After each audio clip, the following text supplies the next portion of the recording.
It's Thanksgiving weekend, and like everyone else, Thanksgiving makes me think of one thing and one thing only. Ninjas.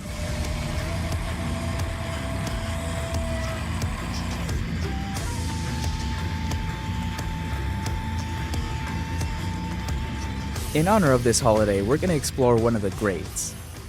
Join me and bear witness to the greatness, the gumption, the glory of a cold open in a bar.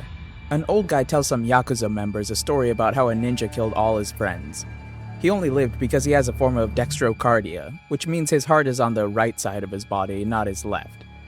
After hearing the story, the Yakuza react like this. A ninja? Are you kidding me? That's the word you're afraid to say? Ninja? Ninja, ninja, ninja. Whoa, whoa! Why are they saying it with a hard J?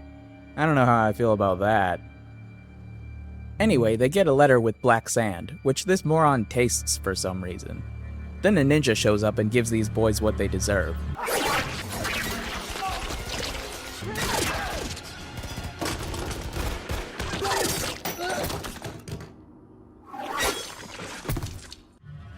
But at least the old man lives. He's just an innocent.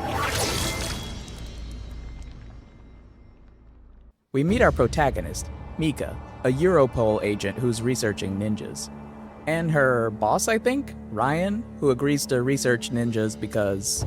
You're the most attractive researcher I have ever worked with.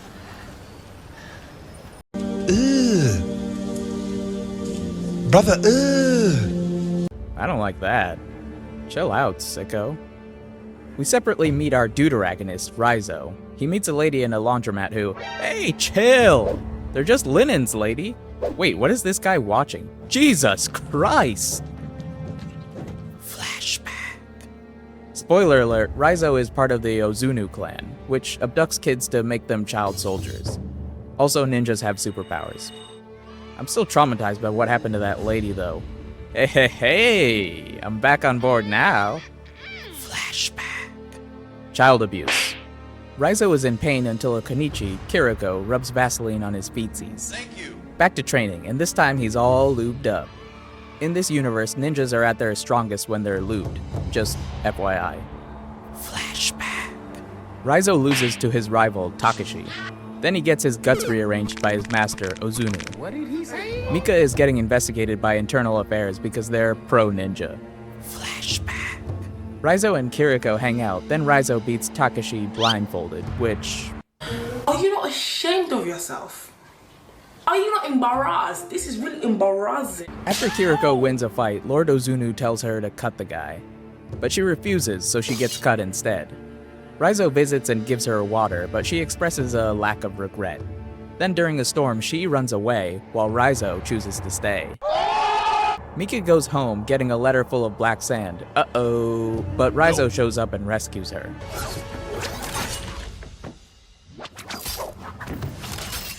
Flashback.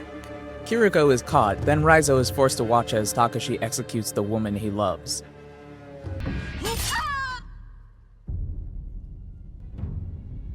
Light work, no reaction. Anyway, Mika and Raizo drive down the highway. Flashback. Raizo goes on his first mission, where he gets into a classic bathroom fight. After, Lord Ozunu tells him to execute a traitor who ran away. Not today, Satan. Not today. Dang, his classmates really suck. Is he really? Oh, he lost.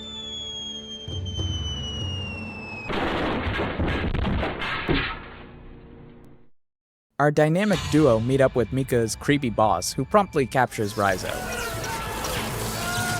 Right. Sure doesn't look like a killing machine to me, sir. Looks like he belongs in a boy band. Mika quenches Raizo's thirst and mine. Heyo! Then oops, all ninjas. Mika rescues Raizo, who rescues Mika. Then Raizo faces off against his former classmates. Oh hey, it's that scene from 300.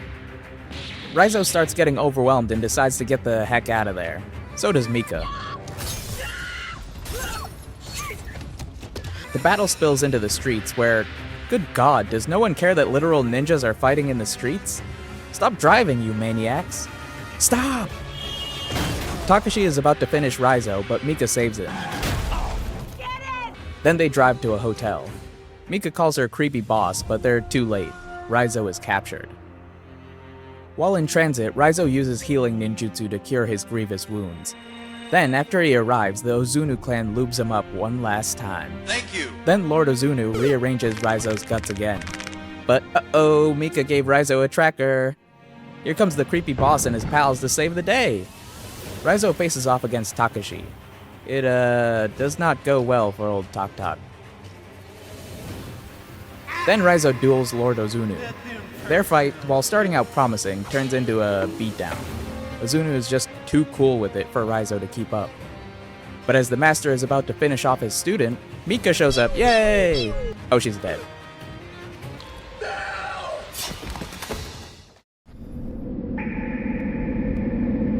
Enraged, Raizo taps into new power, and you know he's gotta go fast.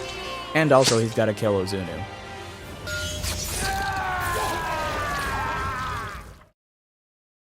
In the aftermath, Raizo and Mika's creepy boss check on her. Then they realize that she's not dead after all. Because she has dextrocardia, oh, like the old guy. It's like poetry, so if they rhyme. Raizo climbs the same wall Kiriko did, basking in his freedom. And closing out this story.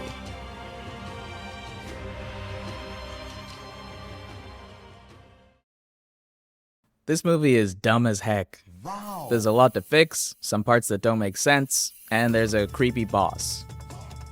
And I love it. You what? First off, obviously the action in this is pretty lit. It's over the top and bloody and ooey gooey cheesy. The writers and choreographers made these encounters fun and entertaining in a way that left an imprint on me years later. Which, for reference, I watched this movie back when it came out in '09, once at some point between now and then, and again for Thanksgiving, as God intended. And I remembered pretty much the whole movie each time I rewatched it. It's definitely not the cleanest script, but it knows where its strengths are and plays to them, especially in the second and third acts. Speaking of, aside from the action, I actually really enjoy the characters. Mika is pretty well defined as a go-getter who's in over her head but willing to put her life on the line for her ideals. Raizo shows himself to be a stoic warrior with an underlying heart of gold. Kiriko is simultaneously soft-hearted and strong-willed enough to resist years of indoctrination. Ozunu is the bad boy of the Ozunu clan. And Takashi's just a jerk. The relationship these characters share, while nothing groundbreaking, help ground this over-the-top story within terms us mortals can understand, which compounds atop the tone this movie maintains. That is, a tone that fluctuates between serious sincerity and tongue-in-cheek humor.